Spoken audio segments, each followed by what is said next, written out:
खंड हो जाती है।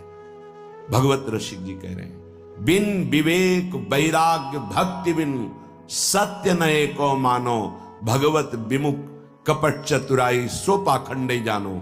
ऐसा पाखंड फल फूल रहा है कि लौकिक बुद्धि रखने वाले बस यही समझते हैं कि यही सार बात है।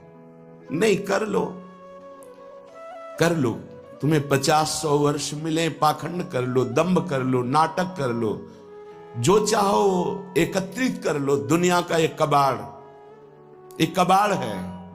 जब छूटने का समय आएगा तब तुम्हें पता चलेगा। मन पछताई है, अवसर बीते। समय था तो प्रायश्चित नहीं किया अपने पाखंड का, दंभ का, पाप का। कल चर्चा हुई थी, दो नहीं रख के यहां से जाना चाहिए, एक ऋण और दूसरा पाप, नहीं तो तुम्हारे को आना पड़ेगा, दुर्गति हो जाएगी। किसी का एक पैसे का, एक वस्तु का उधार ऋण नहीं होना चाहिए जीवन में। और कोई भी पाप अब हमको साथ लेके नहीं जाना।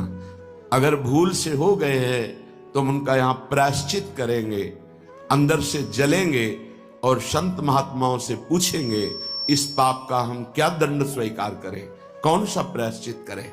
वो जो आदेश करें बिना किसी प्रश्न के, संशय के, उसे स्वीकार कर लो, पाप नष्ट हो जाएगा।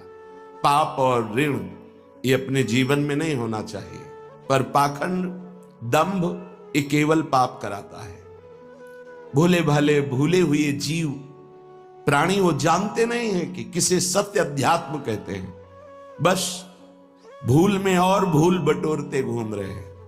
कहीं कुछ भी तुम्हें मांगने की जरूरत नहीं, किसी के आगे हाथ पसारने की जरूरत नहीं कि आशीर्वाद दे दीजिए, हमारी प्रार्थना मान लीजिए।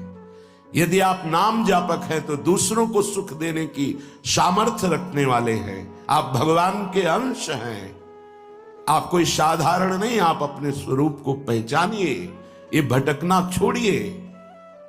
आप परम स्वतंत्र भगवान के अंश हैं, आप परम स्वतंत्र हैं। ये माया आपको जो बांधे हुए है, इसी से मुक्त होने के लिए, इसी भ्रम को मिटाने के लिए हमें मानव देह मिला है। ए मारे घूम रहे, हमें सुख मिल जाएगा, कोई दे देगा आशीर्वाद। अरे आशीर्वाद भगवान ने दे दिया तुम्हें, तुम भगवान के अंश हो, तुम्हें मानव दे दिया, तुम्हें बुद्धि दे दी, विवेक दे दिया। इससे तुम सुखी नहीं हो पा रहे तो किसी के आशीर्वाद से क्या सुखी हो जाओगे। आशीर्वाद भी वही लागू होता है